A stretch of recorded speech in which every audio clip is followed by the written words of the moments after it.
Assalamualaikum warahmatullahi wabarakatuh. Alhamdulillah. Alhamdulillahirabbil alamin. Assalatu wassalamu ala asrofil anbiya'i wa mursalin wa ala alihi washabihi ajmain. Segala puji bagi Allah atas karunia dan nikmatnya kepada kita semua.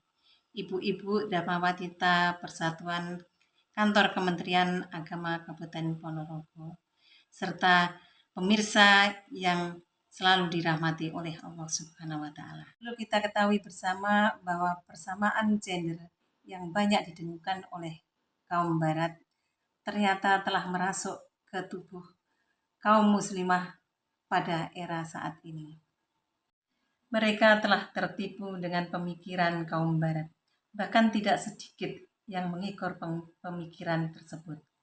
Lantas bagaimanakah sebenarnya peranan wanita Islam dalam membangun keluarga, masyarakat, dan bangsa?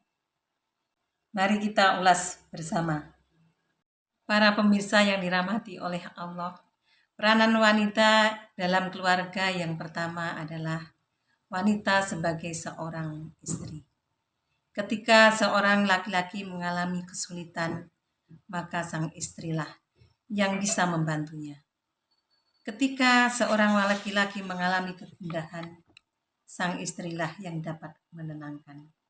Dan ketika sang laki-laki mengalami keterpurukan, sang istrilah yang dapat menyemangatinya. Sungguh tidak ada yang mempunyai pengaruh terbesar bagi seorang suami melainkan sang istri yang dicintainya.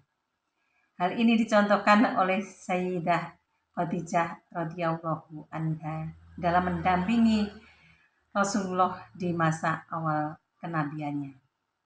Ketika Rasulullah merasa ketakutan terhadap wahyu yang diterimanya, ketika Rasulullah merasa ketakutan terhadap wahyu yang diberikan kepadanya dan merasa kesulitan, lantas apa yang dikatakan Khadijah kepadanya?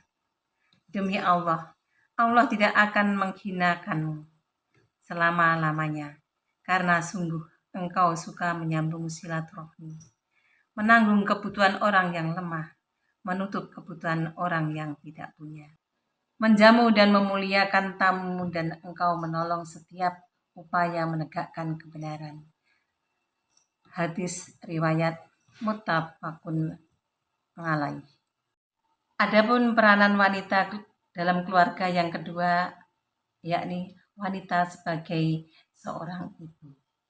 Tidak ada kemuliaan terbesar yang diberikan oleh Allah bagi seorang wanita, melainkan peranannya menjadi seorang ibu. Bahkan Rasulullah pun bersabda ketika ditanya oleh seseorang, "Wahai Rasulullah, siapakah orang yang paling berhak untuk perlakukan dengan baik?" Beliau berkata, "Ibumu." Laki-laki itu kembali bertanya, "Kemudian siapa?" Tanya laki-laki itu. "Ibumu." Laki-laki itu bertanya lagi, "Kemudian siapa?" Tanya laki-laki itu, "Ibumu." "Kemudian siapakah ya Rasulullah?" Tanyanya lagi. "Ayahmu," jawab beliau. Hadis riwayat Bukhari dan Muslim. Selanjutnya, peranan wanita dalam masyarakat dan negara. Wanita di samping perannya dalam keluarga, ia juga bisa mempunyai peran lainnya di dalam masyarakat dan negara. Jika ia adalah seorang yang ahli dalam ilmu agama, maka wajib baginya untuk mendakwahkan apa yang ia ketahui kepada kaum wanita lainnya.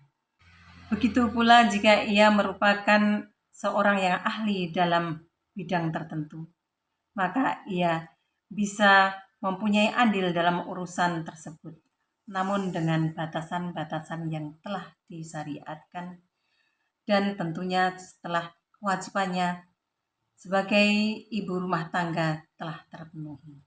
Jika kita melihat akan keutamaan yang diberikan Allah untuk kaum wanita, maka jelaslah bahwa wanita merupakan tumpuan dasar atau fondasi kemuliaan suatu masyarakat, bahkan negara, masyarakat atau negara yang baik dapat terlihat dari baiknya perempuan di dalam negara tersebut, dan begitu pun sebaliknya.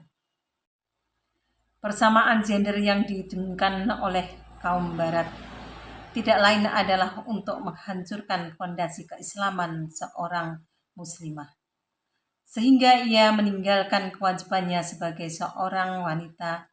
A'udzubillah min dzalik.